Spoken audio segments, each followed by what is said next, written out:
barakubwira yuko wowe uri mubi ngomba gukubatiza kugira umuntu mushyashya ushobora kuzajya mu ijuru icyaremwe gishya ubivuze neza cyane arakugira icyari no kuvuga baraturemye turabyemera batabishoboye badukiza ibyaha batabishoboye umuntu akiza undi cyaha gute akora byinshi no kurusha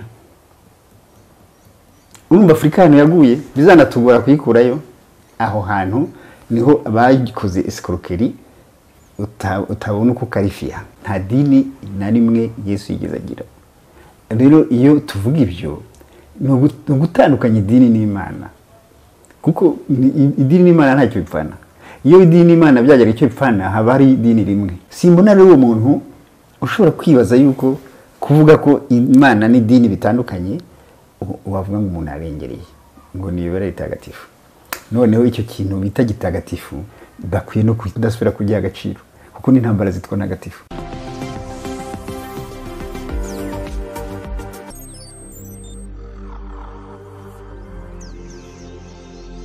nongeye kubashimira rero mwese mukurikiye Ukwezi TV mukunda kandi mukurikira ibiganiro byacu muri hirya no hino ku isi uyu munsi n'ubundi turi kuganira na Dr Rusa Bagirishya n'umuntu twese kuganira ku bintu bitandukanye ariko kuri iyi nshuro turibanda ku gitabo cye gishyashya cyitwa l'Afrique victime cyangwa se ngenekereje mu Kinyarwanda no kuvuga ko Afrika igihugu umugabane uhakubitikira cyangwa se ubigenderamo uhohoterwa bitewe n'uburyo wabyumva mu kugenekeza nyine mu Kinyarwanda reka manze nk'umwanya wenda uko mbyumva hari igihe umwanditsi anasobanura agasobanura yajimije simbizi dusobanura mu by'ukuri l'Afrique victime ni igitabo kirimo iki gisobanura iki gishaka kuvuga iki murakoze Afrique victime ni ugushaka kwerekana ukuntu Afrika yabaye victime yahohotewe na imperialiste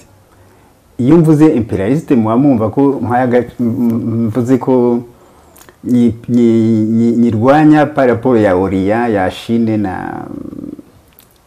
n'Uburusiya mvuga ibyabaye mvuga ibyo nabonye bari abantu ntibigeze batugira abacakara ntibigeze batugira badukoloniza ntibigeze batwica ibyo ni nabo babirebe bari ibyo mvuga ko ari byo icyo gitabo kirimo ibice bitatu nahereye ku bucakara niyo nakwita chapitre ya mbere Afrika ni victime d'abord ni victime ya nature yayo ukwiremye uko abanyafrika ari abantu bakunda abantu ubumuntu bw'abanyafrika nibwo twazize ubwa mbere abamissionnaire aba-explorateurs bazaga n'abamissionnaire baje abageze mu yindi migabane nko muri Japan muri Aziya barabatwikaga libre bakabatwika twe twarabakiraga tukabaha amagi tukabaha inkoko tukabatwaza ibintu tuzi ko ari abantu bazima donc tubanza kuba victime ya nature yacu baraza escroquerie internationale batugurisha ibyo badafite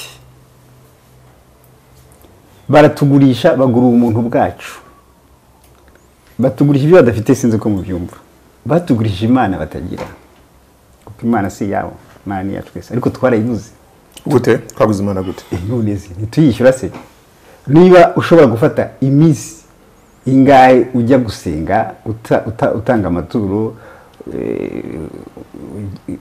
icyo utakore niki ari amasengero bubakaga nka Sainte Famille uzabaza abantu bate Sainte Famille hari franga bahembwaga ababumbye ari amatafari hari franga bayatwara ku mutwe hari franga bahembwaga Imana barayitugurishije noneho batwereka ko atarano nkatwe biha ubushobozi badafite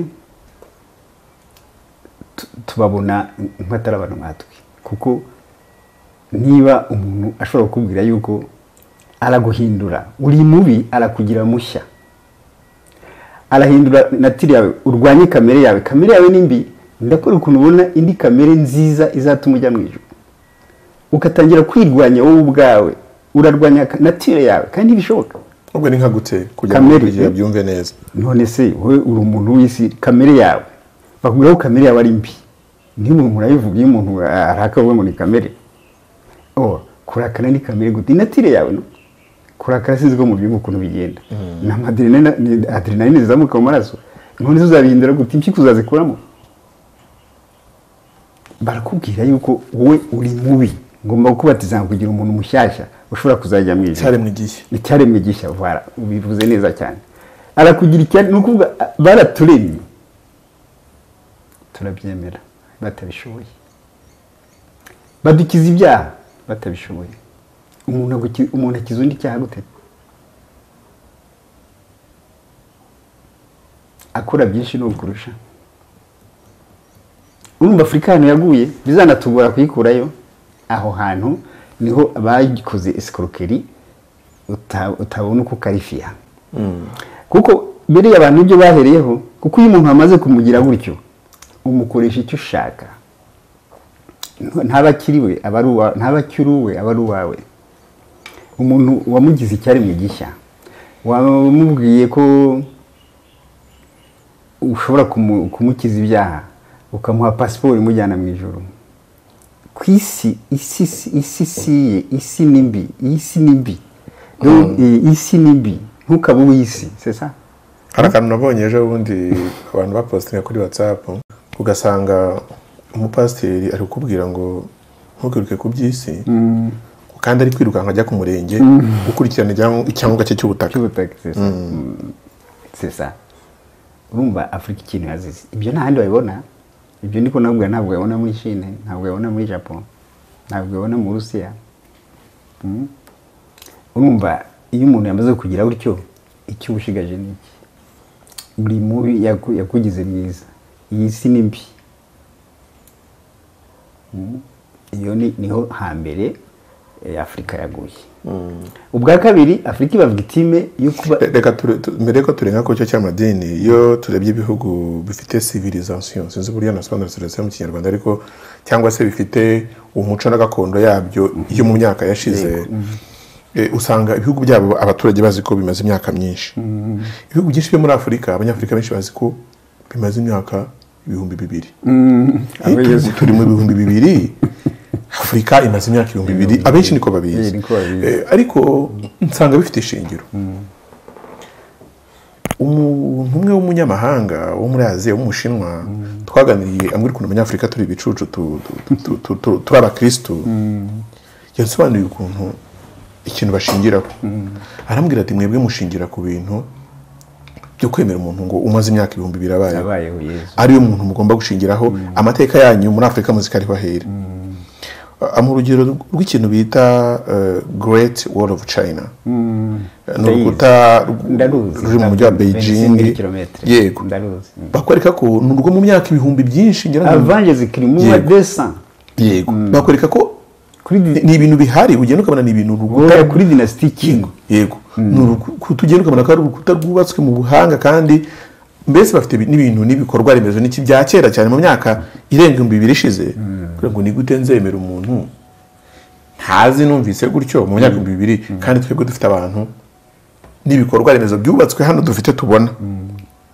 mu myaka 2005 ishize aya miliyoni abantu ni kakuna ubwiye umuntu yakweretse ko gutekereza ibyawe byose urabyemera kuko n'uwo Yesu bababwiraga ntibamuzi kuko Yesu ntabwo yaje ku isi yavutse Yesu niba ari Imana yabaye ku isi kuva kera oya ibiriya ni ibintu bashaka kugira ngo iyo umuntu ashaka kugira uko ashaka arabanza nyine akagutwara ubwenge nta kindi nibyo bakoze ibyo nibyo bakoze bakoreye Afurika ubwa kabiri Afurika iba victime yo kugira abantu kuko abazungu bageze hano bamaze iminsi mu nzara nyinshi mu ntambara nyinshi kandi bamaze kubona buriya butaka bwo muri Amerika bamaze kwica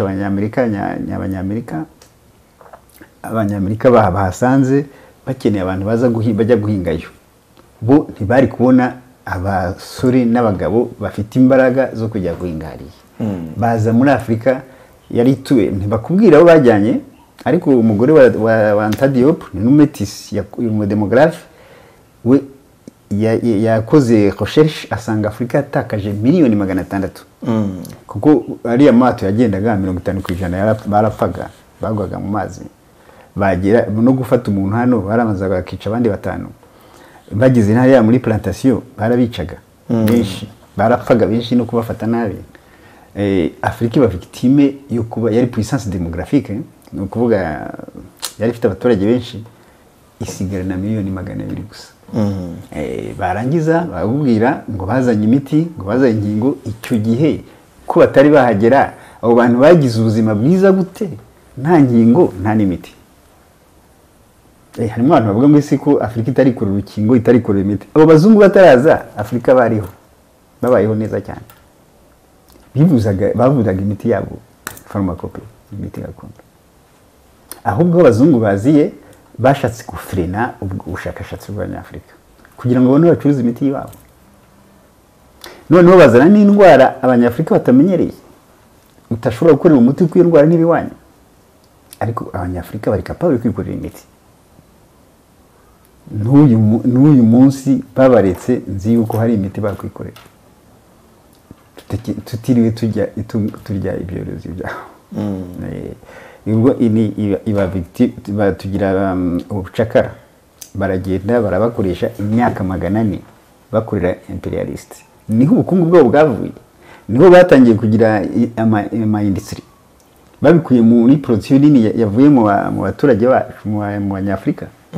Byaruguna bwe byo muri Amerika nibyo bya mbere byezaga itabi byinshi, koto nyinshi. Muri icyo gitabo birimo uzabona amafaranga bakuyemo kubera abacakara. Kandi kwa kurinda kubwiye hano hari abamisiyoneri bariko baronona abantu mitwe, na hariya hari abamisiyoneri bigisha abacakara.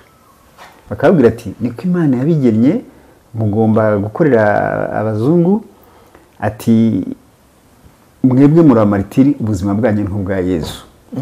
Ati urabona mu gukora isukari nta nganda zariho, bakoreshaga muri asikre. Iyo muri asikre yakoreshwaga n'ingufu, manivere yatumwaga n'abacakara. Iyo meri yaguca nk'urutoki bakaguca ukuboko, washaka guhunga bakaguca ukuguru. None bakabwira ati mwebwe igikuru nuko mwihangana mugakora neza, muri abamartiri muzajya mu ijuru. Ati icyo musabwa ni ugukora neza, ushatse guturuka mukamurega, ntimugire ikintu mwononera abo mukorera. Buri mugoroba gutyo abacakara bageraho bumva ko babayeho neza no gusumba abo bakorera. Ushatse guturuka akaruba murega, uzi ukuntu bamuhanaga? Ubu bafashasha bita remaro, muzabyo bose remaro. Bagushyiraga mu ngunguru batubuye n'amafili de fer. Amafili de fer menshi bakagushyiramo, bakayihirika ku musozi, bakagutora munsi y'umusozi watobaguritse. Ari amatije de fer yagiye agutobagura. Babacakara bene wanyu bakaza kugusengera banishimye, bakavuga ati uyu nguyu yarashatse kurenga ku mategeko, ati ngo nimumera gutya nakazi kanyu ntaje muzabona. Ati mu ijuru muzabomerewe neza cyane, hano murasonza, hariya mu ijuru ntimuzasora gusonza. Hano murakubitwa, na Yesu yarakubitwaga. Mwambaye ubusa, babaga ikarisi ebyiri mu mwaka. Ati na Yesu ntiyari yambaye. Ati babita amazina atari ayanyu, amazina mabi. Ati na Yesu byamubayeho. Ati rero mwebwe muri abamartiri. Ati mu ijuru nta nzara muzabona, ntimuzavunika. Iriya nyanja baturumatije babatagamo, inyanja zo mu ijuru n'izibirahure. Ati imihanda ni zahabu. Ati abacakara babaho neza bishimye ubucakara. Urumva Afurika aho itabaye victime ni hehe? Ibintu se byuko Afurika yabaye victime, iyo ugiye kureba intambara z'amadini uyu munsi nta muzungu uzirwana. Iyo ugiye kureba n'intambara zirimo abantu bicwa, usanga zishingiye ku moko n'amadini byazanywe n'abazungu. Ariko abazungu ntabwo bakibirimo, babisigiye Abanyafurika bamaze kubishyiramo. Afurika izarekera kuba victime? Biragoye kuvuga ngo abazungu ntibakibirimo, ariko noneho nakubwiye Afurika uko imeze. Niba bazinga iyo ntambara batarakononye gutyo, wayitera intambara y'idini ushaka iki? Hari ikintu mutajya mwibuka, ibintu bibi abazungu bazanye muri Afurika wagize ngo babikuye hehe? Ni ibintu byabaye iwabo, bazi ububi bwabyo kuko batarabona Afurika. Ibi byose byabaga iwabo, ibi biri kubera muri Afurika iwabo byabaga binarenze. Ibi by'amadini iwabo byari birenze, bajyaga barara buri gihe, barara hamwe bagurisha ibintu byabo ngo Yesu araje bajye mu ijoro. Bamenya ingaruka byabagizeho, barabitaransfera, barabituzanira. Ibintu byo kuvuga civilisation bavuga ko batuzaniye Afurika niyo yasibirije Uburayi. Afurika niyo kontinent yabaye ubwa mbere, ibyo mwese murabizi. Abazungu ntibari bazi gusoma, ntibari bazi kwandika, ntibagiraga amashuri, ntibari bazi kurara gutandukana n'inyamaswa. N'abamore bafashe binjiye Uburayi, abamore bavuye muri Amerika, muri Afurika ya ruguru, baragenda bigisha, kuko gusoma byavuye muri Afurika urabizi. Afurika ni berceau de l'écriture. Babigisha gusoma, babigisha kwandika, babigisha kugira amashuri, babigisha isuku. Barangije baza kwiyorganiza, batsinda abamore, bya bindi aba ari byo bazana iwacu, batubwira ko baje kudusiviliza, turabyemera. Iyi dini wabwira ubu Yesu bakubwira umaze imyaka 2, ntibanamwemeraga, ntibari banamuzi, babikopeye muri Ethiopia, kuko Ethiopia bo Yesu no wabo umukoroni babaza umuzanye. Yesu avuka hariya, barabizana bababwira ko Yesu ari umugereki, turabyemera. Gusoma, biblioteke ya mbere ku isi yabaye muri Djibouti, Alexandria. Abagereki bahageze bamaze imyaka 23 bakopura ibyo bitabo bihari, barangije barayitwika. Bavuga ko biblioteke ya mbere iri mu Bugereki, abari babizana, turabyemera. Izo ntambara z'amadini byo si ibya kera cyane, uzabazi si ibya kera cyane. Abapro n'abakatolika batemana muri Irlande nta utabizi, abahigino n'abakatolika muri France nta utabizi ibyo bintu. No muri Amerika umuntu utari umupro yagiraga ikibazo, ariko iwabo barabirengeye, bamaze kubona ko ntacyo bimaze, babizana iwacu muri twe tubisigayemo. Bazanye intwaro zabarimbuye, nizo baduha, barazimara bazana muri Afurika. Ubungubu ugeze uzabaza abantu batembera muri Belgique babona insengero zingahe, unyinshi n'utubari.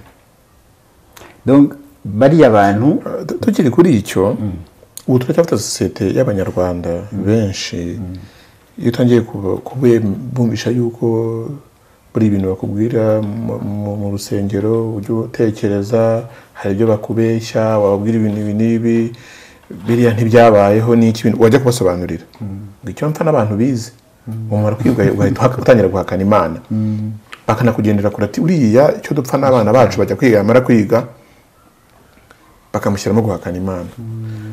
Hari umuntu umwe twigeze kuganira tubwira ati isomo ryigwa cyane muri classe seminaire ateize nko mu Rwanda, classe seminaire yacu yitwa Grand Philosophique muri ya Kabgayi, Grand Seminaire Philosophique. No kuvuga ngo isomo bamenjaringa cyane ni philosophy. Hari watubwira ati biga ukuri kugira ngo bazabashe kubeshya neza. Akakwereka yuko umupadiri yiga ukuntu nagera ahantu ugiye kumukonvenka, akubwira turamenye iryo niyo bera itagatifu ry'ukwemera, utaza kurijyaho impaka. Bizanatuma rero n'umuntu wese ubasha kubisobanukirwa, akamenya icyo philosophy ivuga, icyo science ivuga, akamenya ukuri. Iyo utangiye kubibwira abantu benshi bemera ibintu by'amadini, navuga ngo ari moderne, bakubwira ngo dore yarize none atangiye kuzana ibintu bihakana Imana. Iyo baguteza ugutwi neza, nta muntu uhakana Imana. Ngiye nkubwira ibyo se ndahakana Imana. Gusa ikintu bibeshye ni ukutamenya gutandukanya idini n'Imana. Ni ibintu bibiri bitandukanye. Kuko niyo abantu benshi si abakristo, Yesu idini yagiyemo n'irihe. Ubundi Afurika yagira amahoro igumanye spiritualite yayo nka Yesu gusa. kuko nta dini yagiyemo. Yesu nta n'umuntu bigeze bahamagara ngo aze ku ngufu gukurikira Yesu. Nka kuriya reka nk'urugero tuvuga Mahome, hano hari abamizirima n'abakatolika. Mahome kugira ngo yisitare Islam hashize imyaka 10 ari inkota ivuga, kuko barirwanije hano tudini twishi kandi bari bakomeye batayishaka. Nawe yigeze guhungira muri Ethiopia ahunga inkota ivuga. Mwize umuntu Yesu yishe cyane intumwa za Yesu zishe. Nta dini na rimwe Yesu yigeze agira. Rero iyo tuvuga ibyo no gutandukanya idini n'Imana, kuko idini n'Imana ntacyo bipfana. Iyo idini n'Imana byagera icyo bipfana haba hari idini rimwe, none hari amadini utabara. None se ko dusenga Imana kireka niba bemera nuba bazi ko dusenga Imana nyinshi, ariko nuba Imana ari imwe kubera icyo amadini menshi. Simbona rero uwo muntu ushobora kwibaza yuko kuvuga ko Imana n'idini bitandukanye wavuga ngo umuntu arengereye ngo ni ibara ritagatifu. Noneho icyo kintu bita gitagatifu bakwiye no kumva kudasubira kugiha agaciro, kuko ni intambara zitwa negatifu. Niba ni kurwazade iriya ntambara abakatolika batera muri Israel ngo baribohoza barwana n'abamizirima, ikamara imyaka 196 bakica miliyoni z'abantu zirenga 200, ikitwa intambara ntagatifu. Iyo ntambara ntagatifu ikintu gitagatifu twasubira kugiha agaciro gute? Jihad y'abamizirima neje ubundi mwari ubyumvise igihe bicaga abantu muri France bashushanije Mahome nabi bakica abantu nka 14, ni jihad, ntambara ntagatifu. Ubwo ikintu gitagatifu asubira kugiha agaciro gute? Kuko cyatagatifujwe n'umuntu. Noneho nuko abantu batagira observation no masengesho arabavuga ngo ketono so sanctifié, ngo kwizina ry'Imana ry'abasanctifié. No kuvuga ni wowe usanctifié, ni wowe wezi izina ry'Imana ryari cyafuye. Bemera vuba na vuba ntabwo batekereza. Igihe uri ko kubwira ntabwo mpakana Imana zuhangange bwayo. Nta muntu wakana Imana kuko ibyakoze biragaragara. Ariko icyo mpakana ni umuntu ushaka kuyikubwira nkaho ayikurusha. Nta muntu urusha undi Imana. Twese imbere y'Imana turangana. Dr. nshaka kubaza akantu gato, wigeze bo mu Katolika? Niho navukiye, narezwe n'abafreri. Vatican ndayizi yose n'amabanga yose ndayazi. Nta mugiye kubikubaza nshaka kuri cya kintu cy'umuntu umwe bakunze ibiganiro dukorana. Hambwa turi muntu ndamuzi yitwa Antoine. Twagiye impaka zikomeye cyane abwa nti uriya muntu nabwo yitwa Antoine, yitwa Dr. Rusabagirishya. Izina Antoine urumva icyo gihe bari kwita muri Katolike nagahinja ikarakazi nakaga Kristo. Yari zina bitiri Kristo, kuvuga ngo ni Kristo sefo kuko yaba heza ataravuka. Ari amazina sinzi gituma mu yita Kristo. Ntabwo yaba ari Kristo mu yitwa. Jewe nitwa Theogene Manirakiza ngo ni pagani. Ntabwo wakwitwa Kristo ngo witwe Frederic François, ngo witwe Mireille Mathieu. Bihari ibintu bakubeshya na amazina yibabo propre. Yabayeho yeza ataravuka. Donc ni identité baguha. Yesi nahinduye izina nuko nareke identité yanjye y'abanyafrika. Nari mfite identité ari yanjye. Ni kwa kundi umuntu umunyafrika nabwira kubwiye bamushyizemo abantu babiri. Wowe ujya kubitekereza kureka izina Antoine? Nari maze kujya muri panafricanisme. Ubu abantu bari kuziho bari guhamagaye uritaba? Ndakwitaba ariko ngusobanura ko ntakirigitwa. Uretse ko atari benshi bamaze kwimenya, benshi kubera izi YouTube benshi bamaze kwimenya. Ariko noneho ni kwa kundi nakubwiye nikize kuki gusobanurira umunyafrika bamuhaye undi muntu.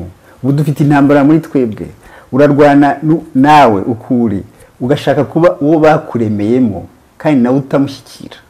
Icyo tumumva ikintu bita assimilados, abapolitike no bageze muri Afrika ubwa mbere banahavuga nyuma gitangaje.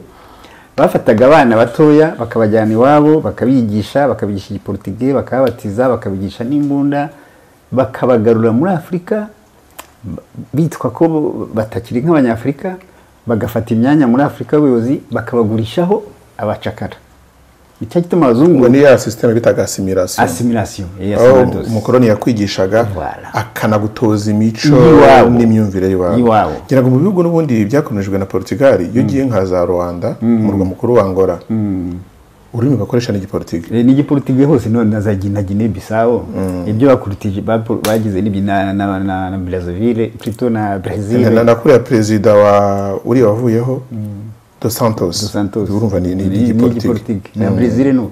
Noneho umuntu ugasanga ari double arimo babiri mbega namwe nuko nyine muba mumeze ukumva ntabwo waba umunyafurika wenyine ngo bikunde ugomba kugira undi muntu muri wowe kandi uwo muntu muri wowe niwe muntu civilize niwe muntu uzajya mu ijuru niwe muntu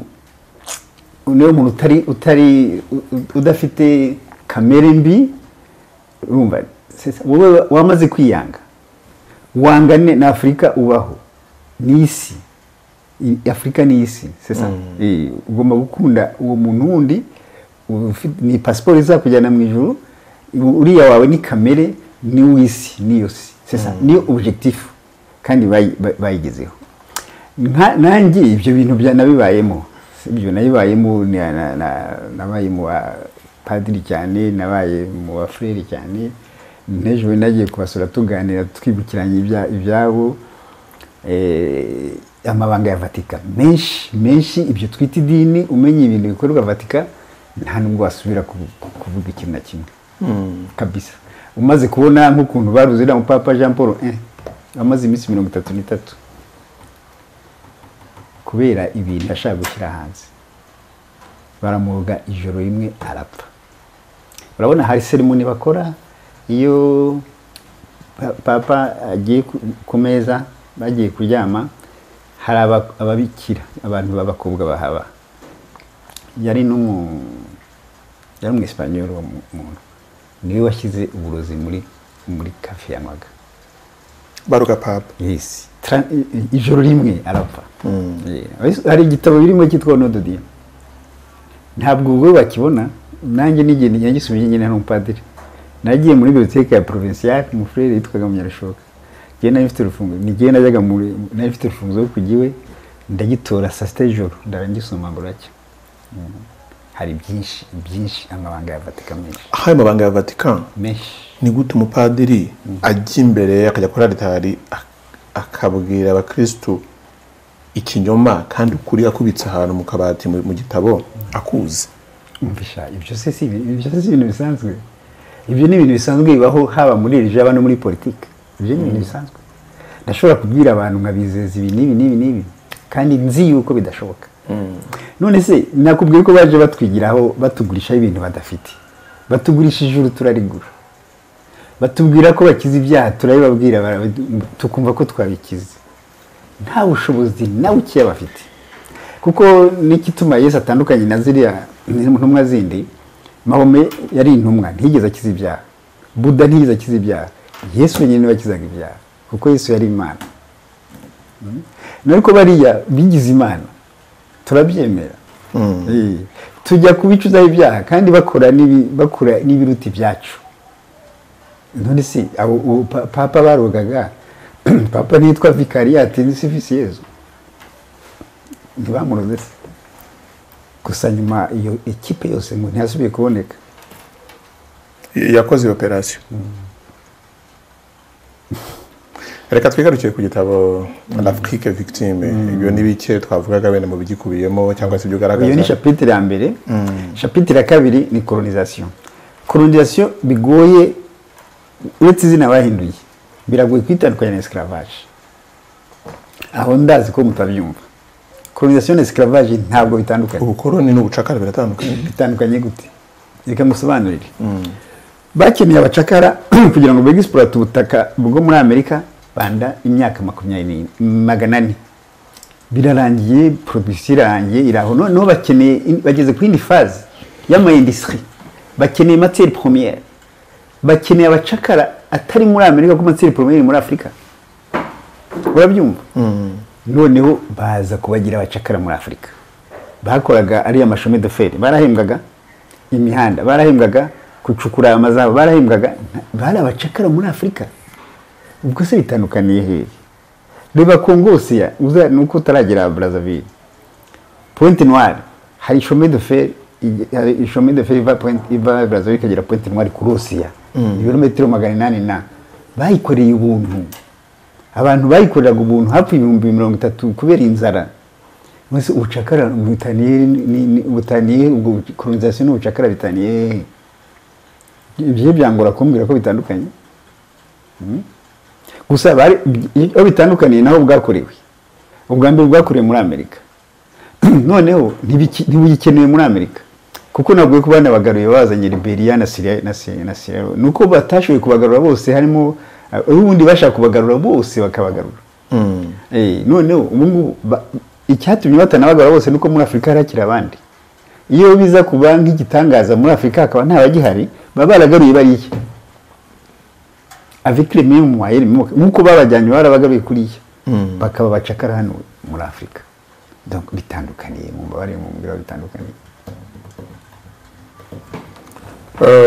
Wenda kugira ngo tuzagire n'umwanya uhagije wo kuzagera tujya mu mashapitre twasa naho twihuta tukagera no kuyandi mashapitre mu magambo makeya ku buryo abantu bagera overview cyangwa se isura rusange y'ibikubiye mu gitabo cyawe d'Afrique victime. Ntabwo ari amashapitre menshi, na amashapitre 3. Ya kabiri ni colonisation, nabwira ukuntu biratandukanye n'ubucakara, ariko no colonisation aho irutira ubucakara niho hapfuye n'abantu benshi gusumba bapfuye mu bucakara. Kuko colonisation ngira ngo wenda n'ikindi wenda nkungane kirimo kuri colonisation nuko abantu batazi ko ari kimwe n'ubucakara nuko bamwe hari n'ababyita kuko ngira muri colonisation icyo twita neocolonialisme gukoloniza ubwonko turacyazi ko umuntu turacyari colonize turacyishimira ko umuntu avuga ngo narakize umuntu usanga Dr. Rusa muri kureba hano kuri ekran zanyu akishimira ko twavuga ngo yabonye amafaranga yabaye umuzungu. Kumva ko inyito umuzungu ari abantu beza ari nuko tutabitinzeho burya igihe baremaga umuntu mushasha ntubaremye nyine uzabona ko bo ari Imana, ibyiza byose biri iwabo. Icyo tumubona ubugute abana barashaka kujya i Burayi. Noneho muri colonisation hapfuye abantu benshi kuko bari abazungu binjiye barabarwanije abirabura. Ngira ngo urabyibuka muri Afrique du Sud, muri Cameroon bageze no batera amabombe na palme bica abantu benshi cyane kuko baje ku ngufu, bisha abantu benshi udashobora kubara. Hanyuma barangije bakurisha uburetwa batabishyura. Ubucakara donc icyo bitandukanye nuko ari hapfuye abantu benshi, ariko ubucakara na colonisation ntabwo bitandukanye. Twihuse uretse ko tuzabigarukaho gishobora kuzasohoka mu cyumweru gitaha. Chapitre 3 yo ni inzozi mukabya, ni rêve comme on dit. Chapitre 3 ni États-Unis d'Afrique. Ndabizi birabatangaza mu États-Unis d'Afrique. Muri macubwo mu chapitre ugaragaza uburyo États-Unis d'Afrique yabaho ushobora kuba. En fait turabona ukuntu mbivuga ari inzozi ndaproposa icyakorwa kugira ngo ibiho. Nkaberekana ama exemple y'izindi États-Unis na avantage bifite. Noneho nagize n'Imana ngo hari n'ibindi bihugu bishaka gukora États-Unis, Canada, Australia, Nandera, bari Indochine, nka bine cyangwa bitanu bishaka gukora États-Unis. Donc Afrika yari kureba inyungu ziri muri États-Unis. Ntubona Uburayi, Union Européenne iza kuba États-Unis d'Europe. Uyu munsi nta kintu Amerika iri kuravuga, ariko Amerika yakoze uko ishoboye irwanya na Union Européenne. Icyo cyatumye burya n'Ubwongereza buvamo. Iza kuba États-Unis d'Europe nta Bwongereza bwaravuye. Amerika itinya mu rivale, iratinya États-Unis d'Europe. Noneho mbwira ukuntu itatinya États-Unis d'Afrique. Ibyo bihugu bishaka gukora Canada na Australia na madominiyo y'Uburayi bitegeko na Queen Elizabeth. Urabyumva? Birashaka kuva muri iyo dominiyo, birashaka gukora États-Unis bakora igihugu cyabo. Ntuzi na Argentine nayirimo muri ibyo bihugu nakubwiye. Ikindi nakibagiwe ndaza kuramba ikubwira. Ubu rero biriya bishaka gukora États-Unis. Abanyafrika niturabare abantu bakadutanga tuzaba twabaye ibicucu. Dukwiye natwe gukora États-Unis d'Afrique. Bariya ni kubera ikishaka iyo bacyari ikintu kibi ntabwo arabashaka kubikora ubungubu. Kandi simbona ukuntu wambwira ngo États-Unis namwe nawe twicaranye umbwire inconvénient ya États-Unis d'Afrique ntayo wabona. Harimo ama avantage gusa. Nizi ntambara ubona zizaba zikibaho. Izi dushyize hamwe gutya none se deja niba dushoboye gutabara ibihugu bibiri turi igihugu kimwe, imvire twese turi hamwe noneho. Mu gitabo cyawe aho uvuga wenda États-Unis d'Afrique ugaragaza uburyo yabaho wenda ugatanga n'ubujyanama. Yego. ndagaragaza ndabanza nkabereka muri introduction nkabereka avantage ibihugu byakoze amaeta fédéraux byabayeho neza. N'ubu niba Nigeria ari ja économique muri Afrika, ni ibihugu 36 byafatanye. Ukuntu no bari abantu babirwanya, sinzi kuzi Biafra, warumvise intambara ya Biafra? Ntabirumva mu mateka. Biafra ni agace ka Nigeria karimo na peteroli. Abafaransa bagize ishyari ko Nigeria koloni y'Abongereza, bashaka itimbaraga boshya Biafra ngo ishake independence yomore. Haba intambara yamaze imyaka nk'irindwi, baratsindwa. Ariko iyo ntambara yarwamwe n'Ubufaransa, indege zose zacaga Gabo na Cote d'Ivoire, donc bashyikiye Biafra yomore kuri Nigeria kugira ngo Nigeria itimbaraga. Bya binakubwiye bya rivality bangana, si ubwo ngo ari Abafaransa bakundaga aba Biafra, no, bagira ngo Bwongereza gusa bute imbaraga muri Nigeria. Ubwo ndashaka kubwira akamaro ka niyo ntuze Nigeria iyo taba ibihugu 36 bifatanye ntabwo bari ya mbere muri Afrika. Iya mbere we iba ari Ethiopia cyanye South Africa. Ethiopia nayo urazi ko ari empire, ni ibihugu byinshi bifatanye. Igihugu kimwe biragoye kugira ngo kibe puissance. Kuki igihugu gifite cyose cya Afrika gifite umutungo kamere, Kuki kuri ibihugu byibasiwe n'intambara mu myaka yose ishize muri Afrika, usanga ari igihugu gifite petrol, gifite zahabu, gifite diamant, n'indi mutungo kamere itandukanye. Bisobanuye iki? Bisobanuye ibyo nakubwira ko Afrika bari aba imperialiste, abari abazungu ntibazakubeshya ngo baragukunda, bakunda ibyo ufite. Bari abantu igituma ab'intambara nuko harimo abantu baba bavuze bati nimureke bo babirwaniramo.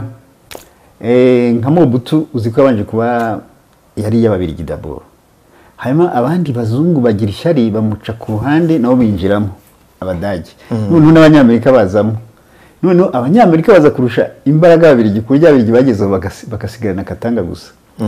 Iyo bimaze kumera gutyo rero haba intambara, bari Ababirigi baca kuri aba naba, baciye kuri Bacyombe barabikundisha, abandi baca kuri Mobutu, noneho Mobutu na Cyombe bakarwana gutyo. Ni ukubera ibyo nta kindi, byose ni imperialiste. Afrika ishyize hamwe ibyo byose ntibyasubira kubaho.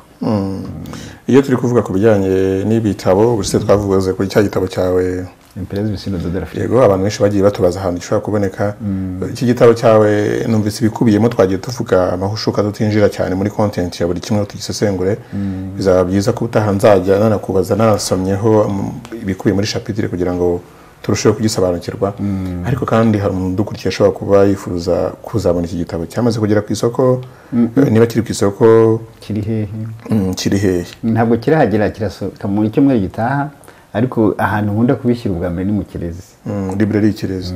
Ariko noneho hari n'abandi bo hanze y'igihugu muri Burayi na Amerika. Nenda kwikoza cyane, nagiye mbona abantu badukurikirana, abantu benshi muri diaspora batubwira bati ibitabo mu buryo buri soft, mu buryo ashaka kukibona ku ma platform nka za Amazon n'ahandi bagurisha ibitabo online. Ngira ngo iyi nshuro wazabitekerezaho yaba kimwe cya mbere n'iki ku buryo rwose nagize Imana, kubera hari abantu bakurikira ukwezi cyane bakorera igacuriro, bacuruza ibitabo kuri platform. Baranyandikiye barambwira ati icyo gitabo cyawe uzakizane tuzagikora publicité tunagicuruze kuri platform. Ibyo byose nzabijyanayo rero. Rwose be tranquille, nanjye numvaga mpangayitse kuko kubibagezaho byari bigoye. Umuntu uri muri Amerika, umuntu uri muri Canada, bo muri Canada cyane cyane. Ngira ngo ajyabaho n'ikibazo cy'uko iyo bigurishwa gutyo online n'uburyo nabwo bwo kizakomeza kubaho na nyuma y'igihe runaka buba bworoshye, kubera ko monde turimo iyo ubashije kubika ibintu ku buryo bw'ikoranabuhanga biroroshye. C'est ça. Nakubwiye yuko ibyo uvuze utumye asubiye inyuma. Bibliothèque ya Alexandrie iza kuba mu ikoranabuhanga ntabwo yari disparesheje. Noneho Afrika uri ukuntu yagize ibyago, nk'ubu Egypt abantu bazi ko ari yabirabura ni bake cyane. hari umufaransa twadise tubabwira ukuntu civilisation yose yavuye muri Afrika, civilisation du monde entier yavuye muri Afrika. Enfin ntavuze Aziya bifitiye yaho uri abashinwa yabo nini yakera cyane, ariko uburayi bwasijwe na Afrika. Tumubwira ukuntu byose imari yavuye muri Djibouti, philosophie imari yavuye muri Afrika, philosophie tutu.